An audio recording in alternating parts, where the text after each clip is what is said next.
ബ്രഹ്മാനന്ദം പരമസുഖദം കേവലം ജ്ഞാനമൂർത്തിം ദ്വന്ദ്വാതീതം ഗഗനസദൃശം തത്വമസ്യാദിലക്ഷ്യം ഏകം നിത്യം വിമലമചലം സർവധീ സാക്ഷിഭൂതം ഭാവാതീതം ത്രിഗുണരഹിതം സദ്ഗുരും തം നമാമി. ഓം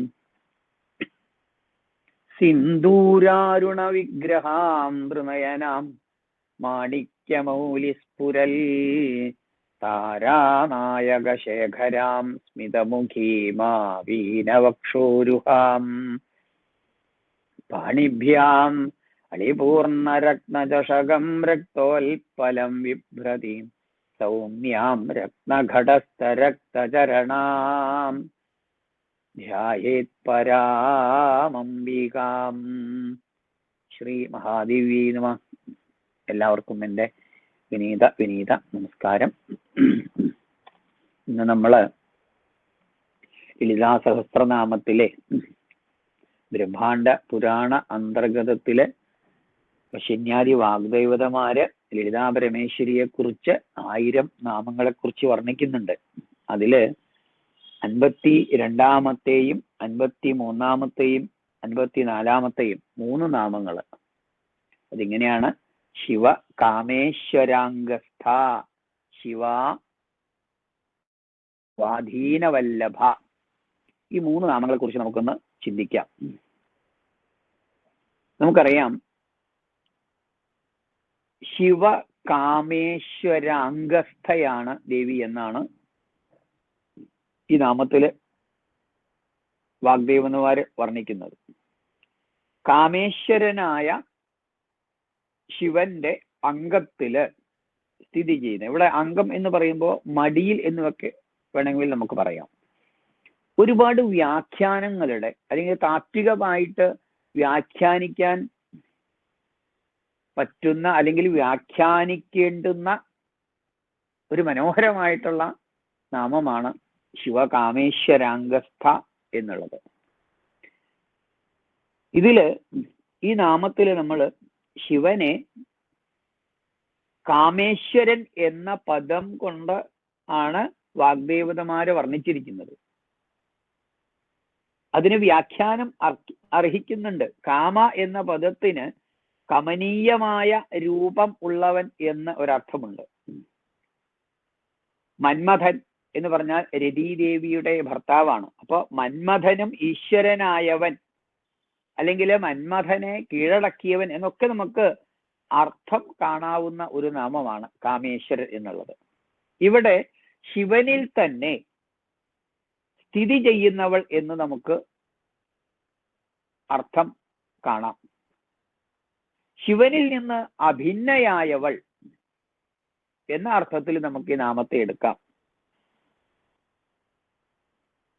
ശിവന്റെ ഇച്ഛാശക്തി എന്നും അർത്ഥം വ്യാഖ്യാനിക്കാം. അല്ലെങ്കിൽ ശിവന്റെ ചൈതന്യമായവൾ, പരാശക്തിയായവൾ, ഇങ്ങനെയൊക്കെ നമുക്ക് ഈ നാമത്തെ വർണ്ണിക്കാവുന്നതാണ്. ഇവിടെ നമ്മൾ ഈ നാമത്തിലൂടെ മറ്റൊരു കാര്യവും കൂടെ ശ്രദ്ധിക്കേണ്ടത്, ഇവിടെ അർദ്ധനാരീശ്വര സങ്കല്പം ഈ നാമത്തിൽ നമുക്ക് കാണാവുന്നതാണ്. ശിവൻ മഹാദേവന്റെ അല്ലെങ്കിൽ കാമേശ്വരന്റെ മടിയിലിരിക്കുന്നവൾ എന്ന അങ്ങനെ പറയുമ്പോൾ അതിന് തീർച്ചയായിട്ടും ഒരു അർദ്ധനാരീശ്വര സങ്കല്പം ഉണ്ട്. ഒരു തത്വമയീ ഭാവമുണ്ട് അതില്. ശിവനും ശക്തിയും ഒന്ന് തന്നെയാണ്, വേറെയല്ല. ശിവനിൽ തന്നെയാണ് ശക്തിയുള്ളത്, അല്ലെങ്കിൽ ശക്തിയിൽ തന്നെയാണ് ശിവനുള്ളത് എന്ന ഒരു വലിയ തത്വം ഈ നാമത്തിലൂടെ നമുക്ക് മനസ്സിലാക്കുവാൻ സാധിക്കും. അത് സൗന്ദര്യലഹരിയിലെ ശ്ലോകത്തിൽ വ്യക്തമാക്കേണ്ട ശരീരം ത്വം ശംഭോ ശശിമിഹിര വക്ഷോരുഹ എന്ന് തുടങ്ങുന്ന ആ നാമത്തില് അത് വ്യക്തമാക്കുന്നുണ്ട്. അതുപോലെ തന്നെ മറ്റൊരു ശ്ലോകത്തില് ത്വയാഹൃത്വാ വാമം വപുരപരിതൃപ്തേന മനസ ശരീരാർത്ഥം ശംഭോ അപരമപി ശങ്കേ ഹൃതമഭൂത് യഥേതത്വദ്രൂപം സകലമരുണാഭം എന്ന് തുടങ്ങുന്ന നാമത്തിലും ഈ തത്വം വരുന്നുണ്ട്. ശിവനും ശക്തിയും ഒന്നാണ്. ശിവശക്തിയായുക്തോ യതി ഭവതി ശക്ത പ്രഭവിതും എന്ന നാമത്തിലൂടെയും, അല്ലെങ്കിൽ ആ ശ്ലോകത്തിലെ അതിൽ വ്യാഖ്യാനിക്കുന്ന അർത്ഥവും ഒക്കെ എടുക്കുമ്പോൾ ഈ ശിവകാമേശ്വര ഗസ്ഥ എന്ന നാമത്തിന്റെ അർത്ഥം നമുക്ക് ഗ്രഹിക്കാവുന്നതാണ്.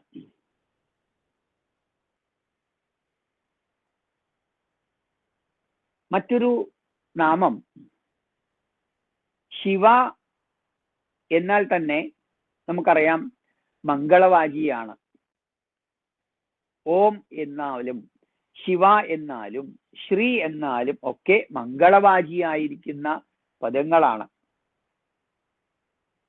അതുകൊണ്ട് ലോകത്തിലുള്ള എല്ലാവർക്കും മംഗളം ഭവിക്കട്ടെ എന്ന് ഉദ്ദേശിച്ചുകൊണ്ട് തന്നെയാണ് സൗന്ദര്യലഹരിയിലെ ആദിശങ്കരാചാര്യര് ആദ്യത്തെ ശ്ലോകം തന്നെ ശിവശക്തിയായുക്തോ എന്ന് തുടങ്ങുന്നത്. ഇവിടെ ശിവ എന്ന് പറയുന്നത് പാർവതിയെ ഉദ്ദേശിച്ചാണെങ്കിലും ശിവ എന്നുള്ളത് ഒരു മംഗളവാചി കൂടിയാണ്. അപ്പൊ ഇവിടെ പ്രപഞ്ചത്തിലെ എല്ലാവർക്കും മംഗളം, ഐശ്വര്യം, ശ്രീത്വം ഒക്കെ നൽകുന്നവളെന്നർത്ഥം.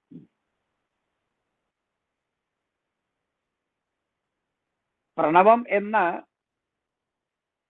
ആ പദത്തിന് തന്നെ പ്രകർഷേണ നവം എന്നാണ്. എപ്പോഴും നവമായിരിക്കുന്നത്, പുതുതായിരിക്കുന്നത്, ഒരിക്കലും വറ്റാത്ത ഊർജത്തിന്റെ ഉറവിടം എന്നൊക്കെ പറയാറുണ്ട്. അപ്പൊ ദേവി അതാണ് എന്ന് സങ്കല്പിക്കുക. പ്രണവത്തിലൂടെ നമ്മൾ ത്രിമൂർത്തികളെ ആരാധിക്കാറുണ്ട്. പ്രണവസ്വരൂപിണിയാണ് ദേവി എന്ന് പല ആചാര്യന്മാരും നമുക്ക് പറഞ്ഞു തന്നിട്ടുണ്ട്.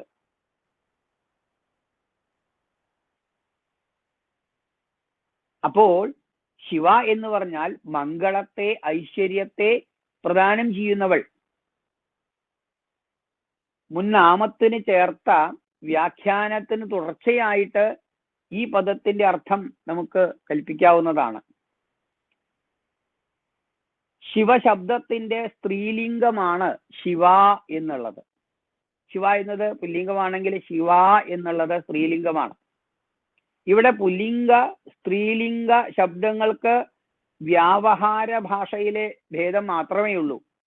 ശിവൻ, അതേപോലെ തന്നെ ശിവ എന്നീ പദങ്ങളെ കുറിക്കുന്ന അർത്ഥത്തിന് ഭേദമില്ല.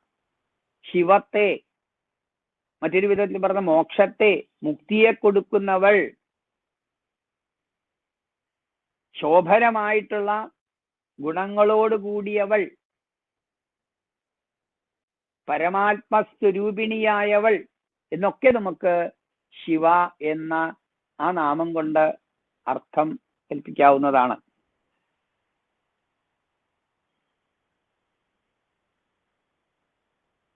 സ്വാധീന വല്ലഭയാണ് എന്ന് പറയുമ്പോൾ സ്വാധീനനായ,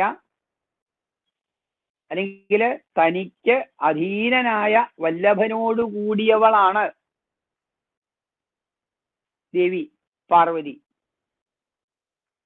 ശിവൻ ശക്തിക്ക് അധീനനാണ് എന്നും ശരീരത്തിന്റെ പകുതി ശക്തിക്കായിട്ട് ദാനം ചെയ്ത് അർദ്ധനാരീശ്വര തത്വം കൈക്കൊണ്ട് എന്നും പുരാണങ്ങള് നമുക്ക് പറഞ്ഞു തരുന്നുണ്ട്.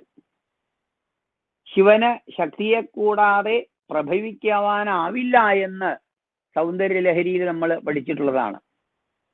ഇവിടെ തനിക്ക് സ്വാധീനനാണ് പരമശിവൻ എന്ന ഈ നാമത്തിലൂടെ വ്യക്തമാക്കുന്നുണ്ട്. വല്ലഭൻ എന്ന് പറയുമ്പോൾ പരമശിവൻ തനിക്ക് സ്വാധീനമാണ് എന്ന് മനസ്സിലാക്കേണ്ടതാണ്. അതുകൊണ്ട് തന്നെയാണ് ആചാര്യസ്വാമികള് ശിവ ശക്തിയായുക്തോ യതി ഭവതി ശക്ത പ്രഭവിതും ന ചേദേവം ദേവോ ന ഖലു കുശല സ്പന്ദിതുമപി എന്ന് സൗന്ദര്യലഹരിയിൽ ആദ്യത്തെ ശ്ലോകത്തിൽ വർണ്ണിക്കുന്നത്. ശക്തിയോട് കൂടാതെ ശിവന്, പാർവതിയോട് കൂടാതെ ശിവന് എന്താണ്?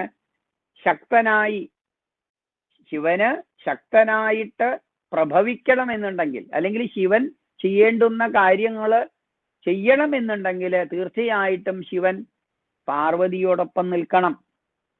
ഇല്ലെങ്കിലോ ന ചേദേവം ദേവോ ന ഖലു കുശല സ്പന്ദിതുമപി എന്നാണ്. അതല്ലെങ്കിൽ ദേവന്, മഹാദേവന് ഒന്ന് സ്പന്ദിക്കുന്നതിന് പോലും സാധിക്കുകയില്ല എന്നാണ് പറയുന്നത്.